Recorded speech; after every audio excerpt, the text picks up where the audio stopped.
Hi guys, my name is Sanchita and welcome to my channel. I hope you all are doing good. Exams की dates भी आ चुके हैं तो अपनी पढ़ाई ज़ोरों शोरों से स्टार्ट करनी पड़ेगी अब। ये वीडियो जो है वो मैं काफ़ी दिनों से बनाने का सोच रही थी बट कुछ ना कुछ करके बिल्कुल डिले हो जा रहा था। I am finally making this video और वीडियो को एंड तक बिल्कुल देखिएगा क्योंकि बहुत ज़्यादा इंपॉर्टेंट होने वाली है और एंड में बहुत बढ़िया सा एक सरप्राइज भी आप लोगों के लिए। सो अभी स्टार्ट करते हैं। आज का जो टॉपिक है वो है निमोनिक्स। आई होप कि आपको दिख रहा होगा ये बोर्ड। और ये ऐसा कॉन्सेप्ट है जो हमें कोई भी एक टॉपिक, कोई भी आप एक कॉन्सेप्ट बहुत ही इजी तरीके से सिंपल वे में याद रखने में हेल्प करता है। इस चीज़ को यूपीएससी एस्पिरेंट्स और मेडिकल स्टूडेंट्स बहुत ज़्यादा यूज़ करते हैं। एक ट्रिक है जो उनको अपनी पढ़ाई याद रखने में, मेमोरी रिटेंशन करने में काफ़ी ज़्यादा हेल्प होती है। तो क्यों ना हम भी इस चीज़ को थोड़ा सा जानें और उसको हमारे स्टडीज़ में हम इसको इंक्लूड करें। ठीक है, तो स्टार्ट करने से पहले मैं आपको कुछ एग्जांपल्स देना चाहती हूँ ताकि आप थोड़ा रिवाइज कर लो।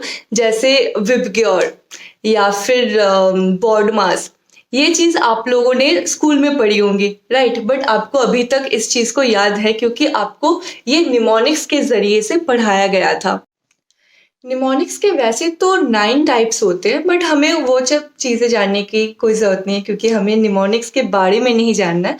हमें निमोनिक्स को कैसे यूज़ कर सकते हैं हम उस बारे में जानना है। तो कुछ एग्जांपल्स के तरीके से बता सकते हो आप। कुछ म्यूज़िक हो सकता है या फिर कोई वर्ड फ्लुएंसी हो सकती है, कोई मॉडल के तरीके से आप इस चीज़ को याद रख सकते हो। तो निमोनिक्स की एक खूबसूरती है गाइस ये कि, या फिर आप खासियत बोल सकते हो कि उसमें कोई रूल नहीं है, कोई स्पेसिफिक रूल नहीं होता कि ऐसे ही आपको याद रखना चाहिए, रखना पड़ता है। आप अपने तरीके से, आप अपने ईज में कुछ भी बना सकते हो, कुछ भी कैसे भी याद रख सकते हो। तो आज मैं कुछ आपको एक ऐसे एग्जांपल्स दूंगी जो मैंने अपने स्टडीज़ में इंक्लूड किया था और मुझे तो काफ़ी ज़्यादा हेल्प हुआ था उस चीज़ों से।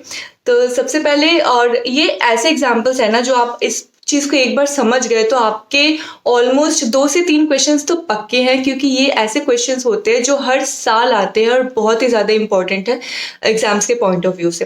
तो सबसे पहले हम जानेंगे ऐसा एक एग्जाम्पल जो है, आपको पता होगा एक ऐसे क्वेश्चन आता है, बहुत ही इंपॉर्टेंट एक क्वेश्चन है और बहुत ही कॉमन एक क्वेश्चन है, हर साल आता है, जो है स्किनर्स कंडीशनिंग के बारे में। और उसमें जो रीइंफोर्समेंट होते हैं और रिवॉर्ड ट्रेनिंग, स्केप ट्रेनिंग, ये सब जो एक मैच द फॉलोइंग का एक क्वेश्चन आता है, उस चीज़ को आप कैसे याद रख सकते हो। तो सबसे पहले इसका जो निमोनिक्स है वो हम जान लेते हैं। तो उसका निमोनिक्स क्या है? निमोनिक्स है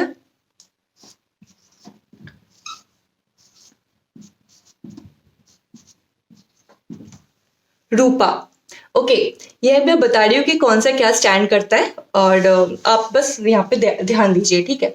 और यहाँ पे आपने लिख दिया ये सारे वर्ड्स और यहाँ पे आपको लिखना पड़ेगा, ये क्यू है, ये हो गया आपका रिस्पॉन्स और ये हो गया पॉजिटिव या फिर नेगेटिव रीइंफोर्समेंट क्या होता है, राइट?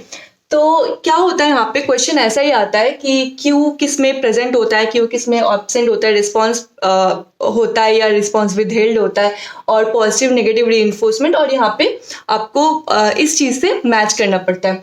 तो आर हो गया आपका रिवॉर्ड, ओ हो गया आपका ओमिशन, नेक्स्ट ओ हो गया आपका ऑपरेंट, ई हो गया आपका एस्केप, पी है पनिशमेंट और ए है अवॉइडेंस।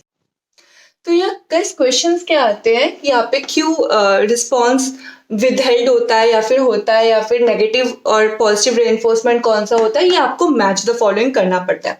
तो इसको सॉल्व करने का सबसे इजी तरीका क्या है? सबसे पहले आप जो आर ओ ओ मतलब रिवॉर्ड, ओके, फिर आता है आपका ओमिशन, ऑपरेंट, एस्केप, पनिशमेंट और अवॉइडेंस, ये स्टैंड्स फॉर रूपा, ठीक है?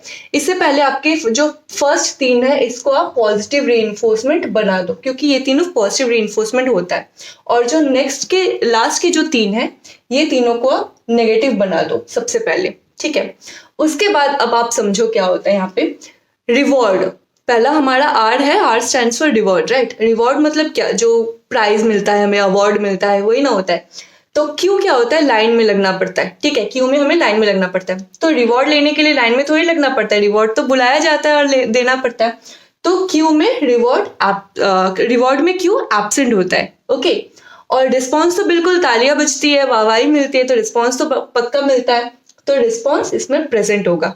ऑलराइट, नेक्स्ट क्या होता है, जो हमारा ओमिशन है, ओमिशन में रिवॉर्ड का बिल्कुल ही ऑपोजिट हो जाएगा। इसमें क्या होगा, इसमें क्यू प्रेजेंट होगा और रिस्पॉन्स क्या होगा, विदहेल्ड होगा। और रीइंफोर्समेंट तो आपको पता ही है। नेक्स्ट जो है हमारा ऑपरेंट, ऑपरेंट में क्या होगा, इसमें क्यू भी प्रेजेंट है और रिस्पॉन्स भी प्रेजेंट है। ऑलराइट, तो इतना आपको समझ आ गया। सेम वे में हम EPA मतलब जो नेगेटिव रीइंफोर्समेंट के 3 एलिमेंट्स है उसको भी हम याद रख सकते हैं। इसमें क्या होगा, एस्केप में क्यू नहीं होगा, एस्केप में क्यू हम नहीं होगा, क्यू एब्सेंट होगा। ऑलराइट, रिस्पॉन्स तो पक्का होगा, रिस्पॉन्स हो जाएगा। पनिशमेंट में क्या होगा, एस्केप का ऑपोजिट होता है। इसमें क्या हो जाएगा, ये राइट होगा, मतलब क्यू जो है इसमें प्रेजेंट होगा, और रिस्पॉन्स क्या होगा, रिस्पॉन्स विदहेल्ड होगा। और अवॉइडेंस में सब प्रेजेंट होगा, और रीइंफोर्समेंट क्या होगा, नेगेटिव होगा। तो ये था एक बहुत ही सिंपल तरीके से एक पूरा कॉन्सेप्ट याद रखना। इसको आपको देख के शायद ये बहुत बड़ा लग रहा होगा, बट ट्रस्ट मी, आप इसको थोड़ी देर 2-3 बार इसको आप प्रैक्टिस कर लोगे तो बहुत ही सिंपल वे में इसको याद रह जाएगा। आप अपने एग्जाम में भी इसको अपने जो रफ शीट मिलते हैं उसमें आप बना के इसको ईजी तरीके से सॉल्व कर सकते हो। आपके 2 मार्क्स तो पक्के इस चीज से। नेक्स्ट एक ऐसा ही दूसरे तरीके से एक पिक्टोरियल ग्राफ बता सकते हो आप, इस जो मैंने इस चीज को बनाया, इस ऐसा एक निमोनिक्स मैंने यूज किया, बट एक सेकेंड, बट कुछ और भी तरीके से बता सकते हो आप, निमोनिक्स याद रख सकते हो। फॉर एग्जाम्पल जो डेट्स याद रखना होता है हमें, तो वो आप कुछ मेजर डेट्स से उसको रिलेट कर सकते हो। गाइस, हमारी जो मेमोरी होती है ना, वो हमें वही चीजें याद रखने में हेल्प करती है जो हम एसोसिएट कर सकते हैं, किसी और चीज के साथ एसोसिएट करके हम उसको रिलेट करके उस चीज को याद रखें, तो हमें बहुत बेटर वे में उसको याद रखा जा सकता है। तो इसीलिए आप कोई भी, अगर आपको डेट्स याद रखनी हो तो आप उस तरीके से कोई भी इंपॉर्टेंट डेट से या फिर डेट से उसको रिलेट करके याद रख सकते हो। नेक्स्ट जो हमारा एग्जाम्पल है वो इंक्लूसिव एजुकेशन मतलब यूनिट 10 का एक टॉपिक है, जहाँ पे कभी कभी क्वेश्चंस ऐसे आ जाते हैं कि ये जो पार्टिकुलर स्पेशली एबल्ड हॉस्पिटल है वो कहाँ प्रेजेंट है, कौन से सिटी में प्रेजेंट है। तो उसको मैंने एक बहुत ही इजी वे में उसको याद रखा था, तो मैं वो आपसे शेयर करना चाहती हूँ। तो सबसे पहले मैं यहाँ पे कुछ सिटीज के नाम लिख देती हूँ। सबसे पहले यहाँ पे है सिकंदराबाद, आई होप कि ये विजिबल होगा, सिकंदराबाद है। नेक्स्ट है मुंबई,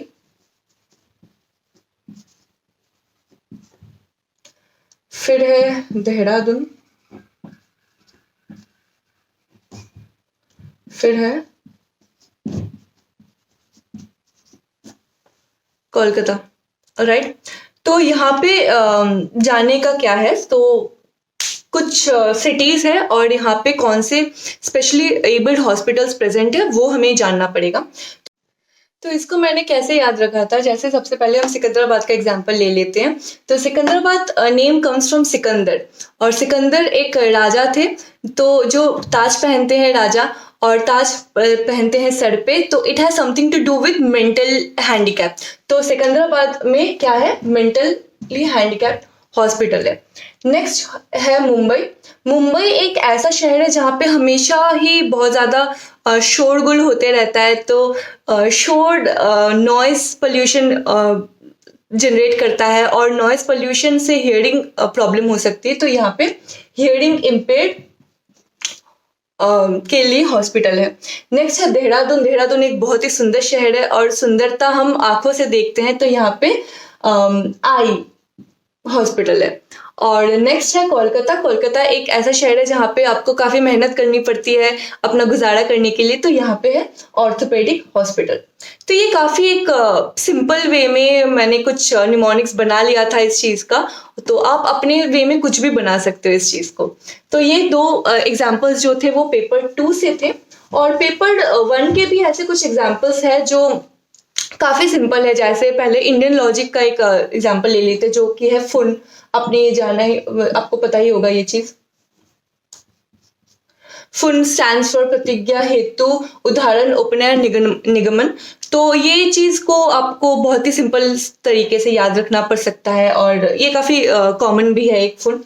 नेक्स्ट एक ऐसा यूनिट था जो आईसीटी का यूनिट था, उसमें कुछ कॉन्सेप्ट्स थे जो मुझे काफी ज्यादा कंफ्यूज करते थे। वैसा एक था जो रैंडम एक्सेस मेमोरी है और एक है रीड ओनली मेमोरी। तो इन दोनों में मुझे काफी ज्यादा कंफ्यूजन होता था कि कौन सा वोलेटाइल मेमोरी है और कौन सा नॉन वोलेटाइल मेमोरी है। तो मैंने इसको कैसे याद रखा था कि कौन सा क्या है, वो है जो रैंडम एक्सेस मेमोरी है वो हम रैम बोलते हैं। रैम मतलब राम भगवान, राम जी हमारे भोले होते हैं, तो राम हमारा हो गया वोलेटाइल मेमोरी। और इन द सिमिलर वे रोम जो है वो है नॉन वोलेटाइल मेमोरी। सो ये कुछ एग्जाम्पल्स थे जो मैंने अपने स्टडीज़ में इंक्लूड किया था इस निमोनिक्स के कॉन्सेप्ट को, और मुझे काफ़ी ज़्यादा हेल्प हुआ था। एंड आई होप कि आपको भी हेल्प हुआ होगा इस चीज़ से, आपको भी हेल्प मिला होगा और आप भी अपने स्टडीज़ में इस चीज़ को इंक्लूड करो और इजी तरीके से आप अपना जो पूरा सिलेबस है उसको कंप्लीट कर सको।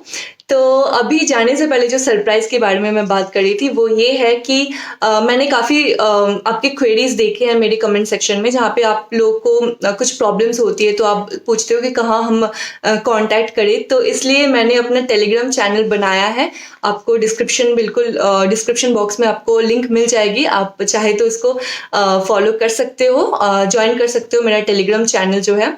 और वो एक कम्युनिटी ग्रुप जैसा होगा जहाँ पे आप अपने डाउट्स शेयर कर सकते हो और अपने पीयर्स से भी क्वेश्चंस वगैरह सब डाउट क्लियर कर सकते हो और क्वेश्चंस शेयर कर सकते हो। कुछ भी हेल्प हो तो वहाँ पे मांग सकते हो आप। तो यही था जो सरप्राइज था, और आई होप कि आपको ये वीडियो पसंद आया होगा, आपको कुछ भी हेल्पफुल लगा होगा। तो आई नो पक्का हेल्पफुल लगा होगा क्योंकि काफ़ी ज़्यादा इंपॉर्टेंट थे ये कुछ एग्जाम्पल्स। तो बिल्कुल वीडियो को लाइक करना तो बनता ही है और शेयर कर दीजिएगा। और अगर चैनल पे न्यू है तो बिल्कुल जुड़िएगा, सब्सक्राइब कीजिएगा। And I will see you in my next video. Thank you and take care.